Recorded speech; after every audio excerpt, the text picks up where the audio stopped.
시온찬양대 귀한 찬양 감사합니다. 2주 전에 한 후배 목사가 전화를 했습니다. 유튜브에서 무엇으로 삽니까? 라는 제목의 제 설교를 봤다고 하면서 설교가 아주 좋다고 평가해 주었습니다. 내용도 좋고 발음도 정확하다는 것입니다. 그러면서 하는 말이 조회수가 너무 적으니 교인들에게 광고해서 좀 보게 하라고 했습니다. 그래서 제가 우리 교회 교인들은 교회 홈페이지를 통해서 설교를 본다고 했더니 그래도 어떤 목사님들의 설교는 조회수가 몇만이나 되는데 목사님 설교의 조회수가 너무 적으면 안 되는 것 아니냐고 하면서 전화를 끊었습니다. 전화 끊고 난 다음에 제게 든 생각은 이제 별걸 다 신경 써야 되는구나 였습니다. 유튜브를 잘 보지도 않는 사람에게 유튜브 조회수를 관리하라고 하는 세상이 되고 말았구나 하는 생각이 든 겁니다.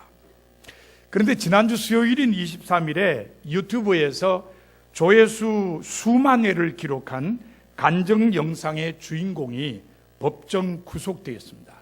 바로 안태근 전 검사입니다. 작년 1월 29일에 서지현 검사가 성추행 피해와 인사 불이익을 폭로하며 미투 운동을 시작했을 때에 가해자로 지목된 사람입니다. 안 전 검사는 2010년 10월 30일 서울의 한 병원 장례식장에서 옆자리에 앉은 서 검사를 성추행하고 이를 덮기 위해 2015년 8월 정기 인사에서 서 검사에게 인사 불이익을 준 혐의를 받았는데 이번에 법정에서 모두 사실로 받아들여져서 징역 2년을 선고받고 법정 구속된 것입니다. 안 전 검사는 2017년 6월에 퇴직할 때까지 종교가 없던 사람입니다. 하지만 퇴직한 후에 서울의 한 대형교회에 출석하며 신앙생활을 시작했습니다.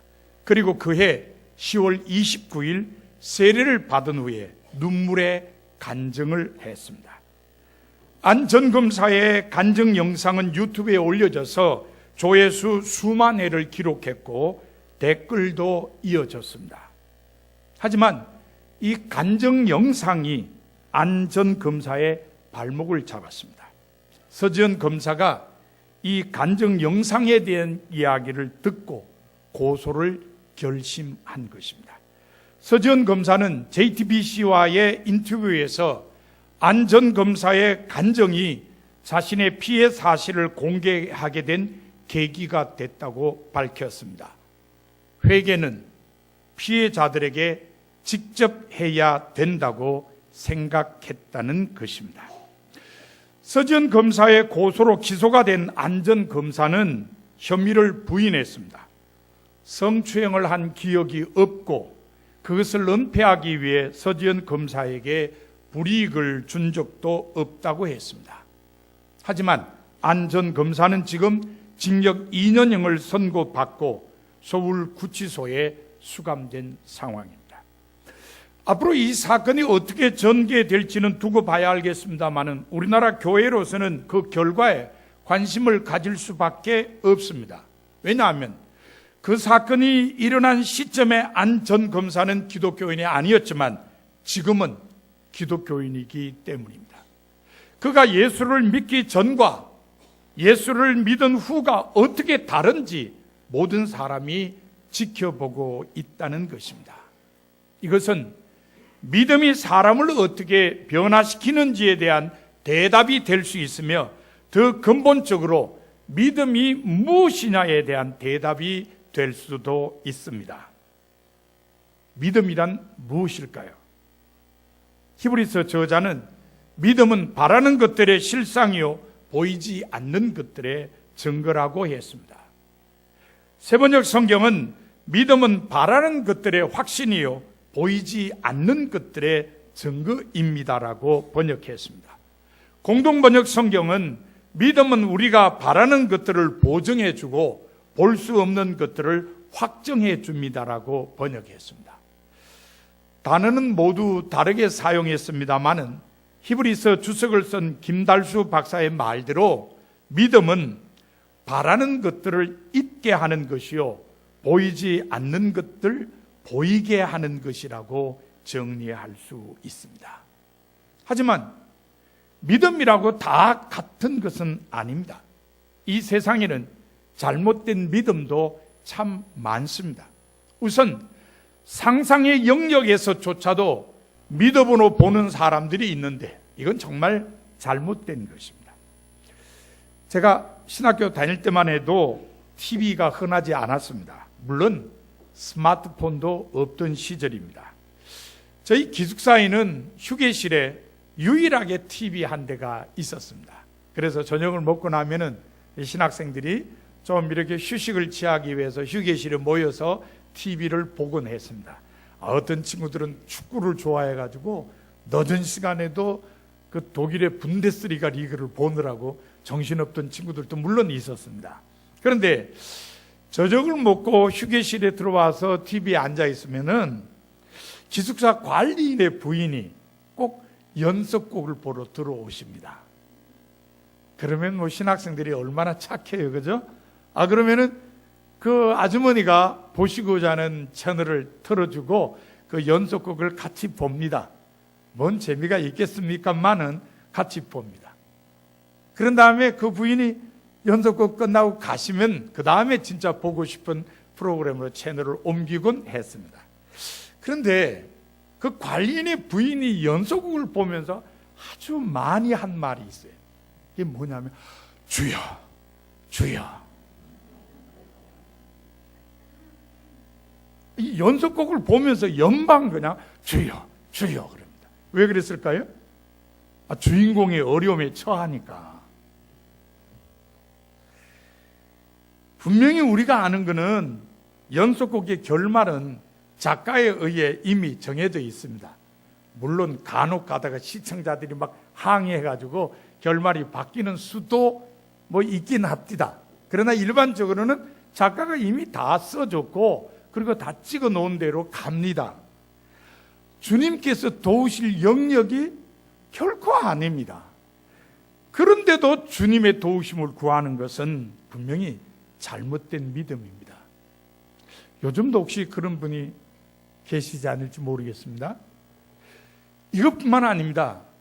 죄악의 영역에서 믿음을 발동하는 것도 잘못된 것입니다. 지금은 고인이 되셨습니다마는 제가 신학교 입학했을 때 학장은 홍현설 박사님이셨습니다. 학장님은 자녀가 없으셨습니다. 그래서 따님 한 분, 아드님 한 분을 양녀로, 양자로 삼으셨습니다. 따님은 지금도 동대문교회 원로 장로님이십니다. 제가 기숙사 사정회장으로 일할 때에 이 아드님을, 학장님의 아드님을 한 번 만난 적이 있습니다. 그때 저에게 아주 재밌는 이야기를 들려줬어요. 한 번은 노름판에 끼어들었는데 큰 돈을 땄답니다. 그래서 너무너무 감사해서 한 뭉텅이 떼어가지고 하나님 앞에 감사헌금으로 드리면서 하나님 앞으로 계속 따게 해주시면 제가 헌금을 더 많이 하겠습니다. 그렇게 약속했다고 합니다. 그러나 기대와는 달리 돈을 따지를 못했대요. 그래서 그 다음부터는 노름판에 갈 때마다 기도를 세게 하고 갔답니다. 그러면 딸까 싶어서. 하지만 결과는 마찬가지였습니다. 아무리 기도를 세게 해도 돈을 따지는 못했습니다. 그래서 결국 빈털터리가 되었다는 이야기였습니다. 노름 같은 방식으로 돈을 버는 것은 불법입니다. 주님께서 결코 도우실 영역이 아닙니다. 그런데도 주님의 도우심을 구하는 것은 잘못된 믿음이라고 할 수 있습니다. 이처럼 상상의 영역에서조차 믿음으로 보는 것이나 죄악의 영역에서 믿음을 발동하는 것은 분명히 잘못된 일입니다. 그래서 조직신학자 칼 바르트는 온전한 믿음이 중요하다고 강조하면서 교의학 개요라는 책에서 온전한 믿음은 세 가지 요소가 갖추어져야 한다고 했습니다. 그 세 가지 요소는 인식과 신뢰와 고백입니다. 이제 바르트 박사가 말한 세 가지 요소로 한 여인의 믿음을 조명해 보겠습니다. 그 여인은 바로 오늘 본문에 등장하는 12해를 혈루증으로 앓던 여인입니다. 본문에 등장하는 여인은 혈루증을 앓으면서 여러 의사에게 보이며 고생을 했지만 돈만 다 날려버렸습니다. 아무 효력이 없었고 상태는 더 악화되었습니다. 그러던 중에 예수님에 대한 소문을 듣고 예수님께로 와서 무리 가운데 끼어들어 예수님의 옷에 손을 대었습니다. 그러자 몸이 나은 것이 느껴졌습니다.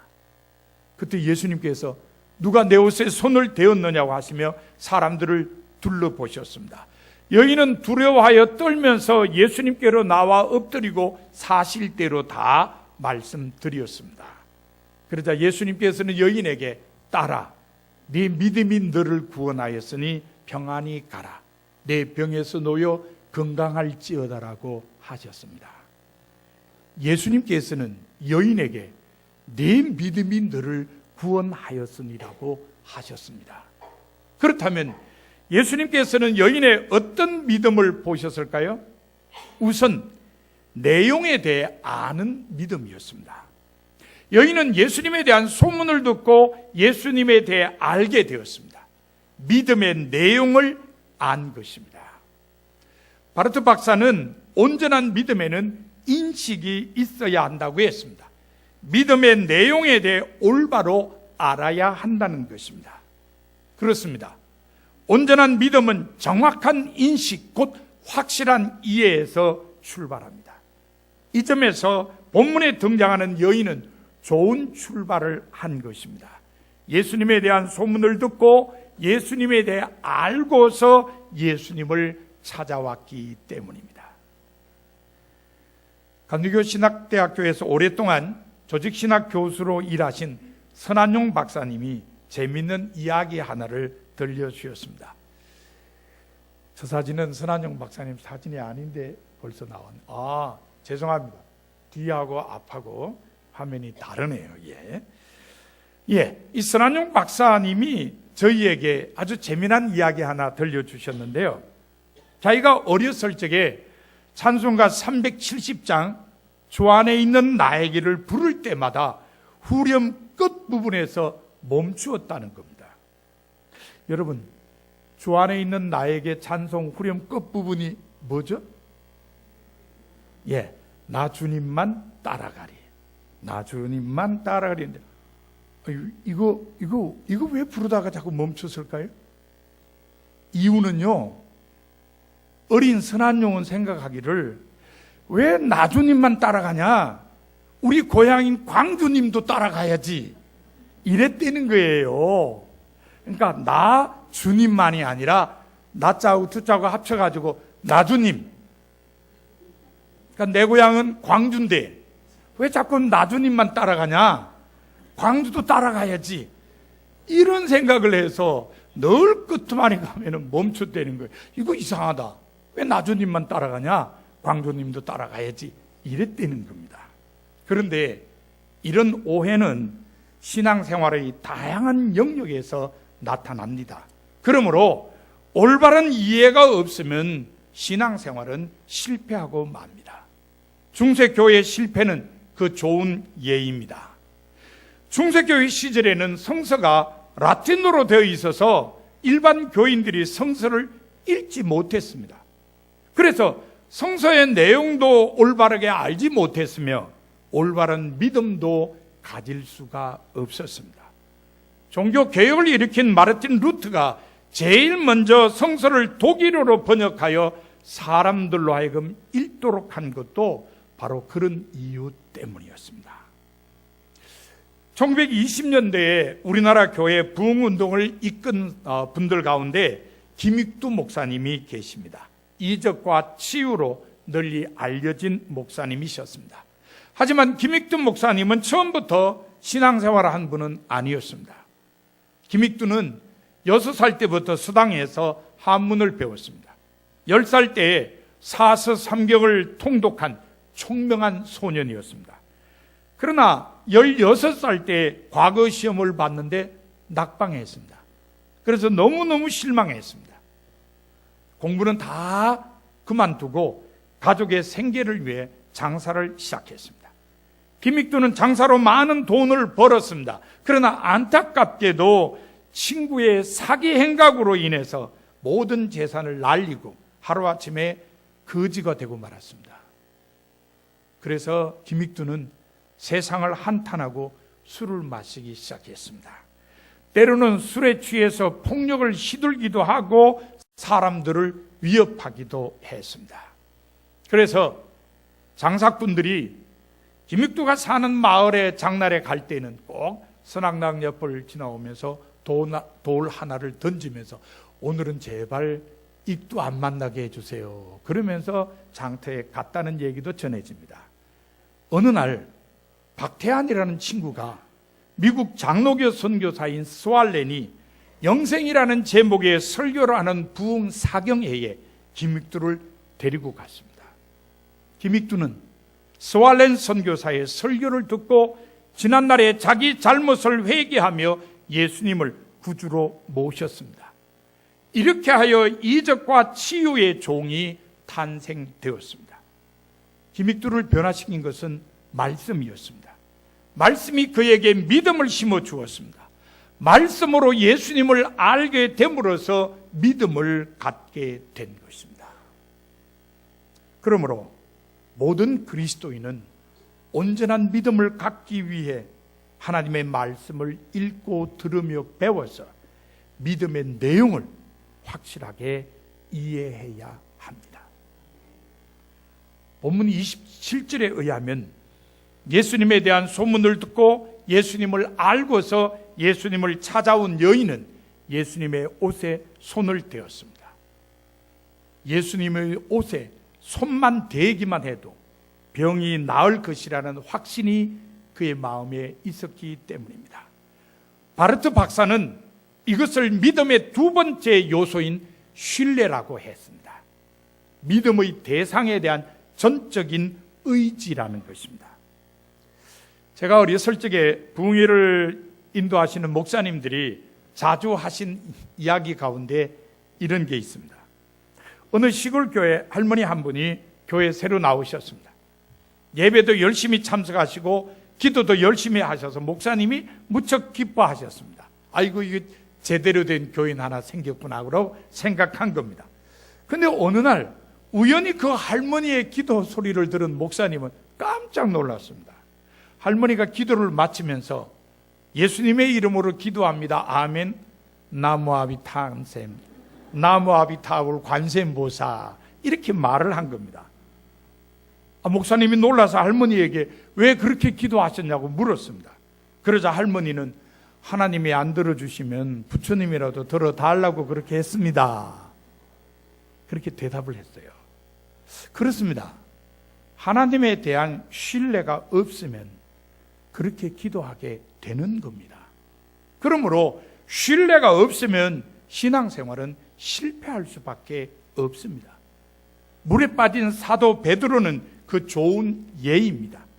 마태복음 18장 29절에 보면은 베드로는 물 위를 걸어오시는 예수님께서 오라 그렇게 말씀을 하시자 허락을 받고 물 위를 걸어서 예수님께로 갔습니다. 하지만 가다가 바람을 보고 무서워함으로써 물속에 빠져들었습니다. 무서워했다는 것은 예수님의 능력에 대한 의심이 들었다는 것을 의미합니다. 예수님에 대한 신뢰가 흔들렸다는 것입니다. 온전한 믿음에는 신뢰가 있어야 합니다. 전적인 의지가 있어야 한다는 말입니다. 이 점에서 본문에 등장하는 여인은 온전한 믿음을 가졌습니다. 예수님의 옷에 손만 대어도 예수님의 능력으로 자기 병이 나을 것이라고 믿었기 때문입니다. 우리 감리교를 시작하신 웨슬리 목사님이 성공의 신부로 있던 1735년 10월에 미국 조지아주 선교사로 가게 되었습니다. 배를 타고 항해하던 중에 어느 날 폭풍이 일어났습니다.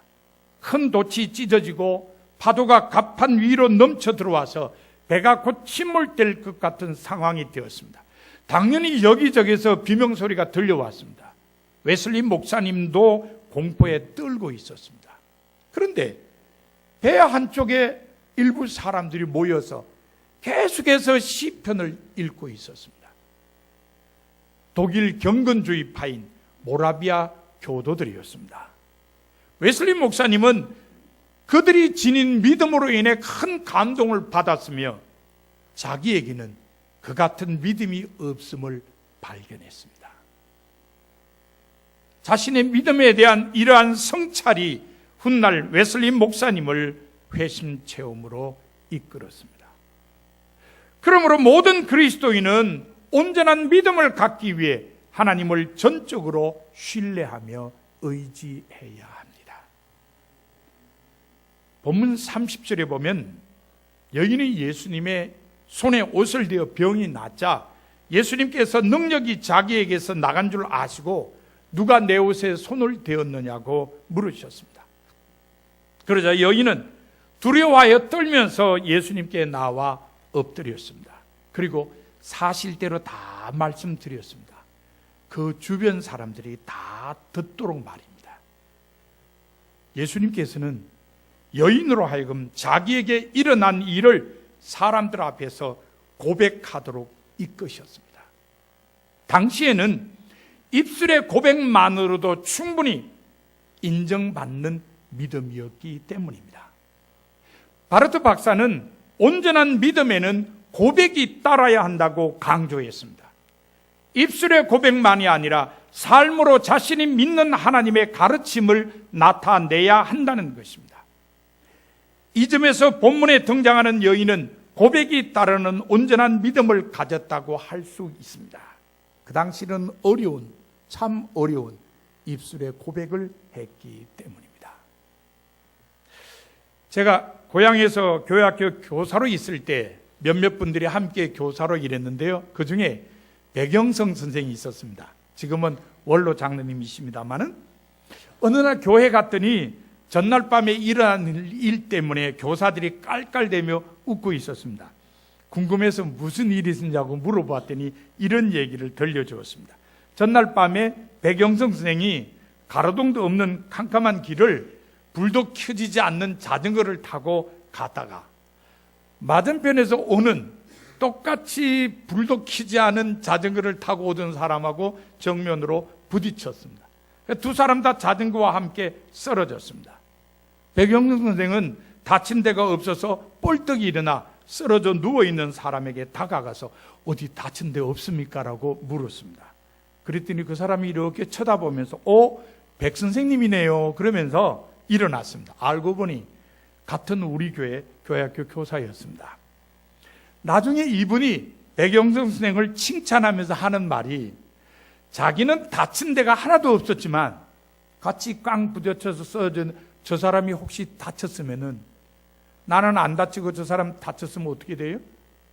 자기가 치료비 물려야 되니까 저기서 다쳤다 그러면 나도 다쳤다고 해야지 그러고 가만히 이렇게 쓰러진 채로 누워 있었다는 겁니다. 그런데 저쪽 사람이 뻘떡 일어나 오더니 어디 다친 데가 없느냐고 물었다면서 이 백영선 선생은 정말 진짜 예수쟁이라고 그렇게 말을 했어요.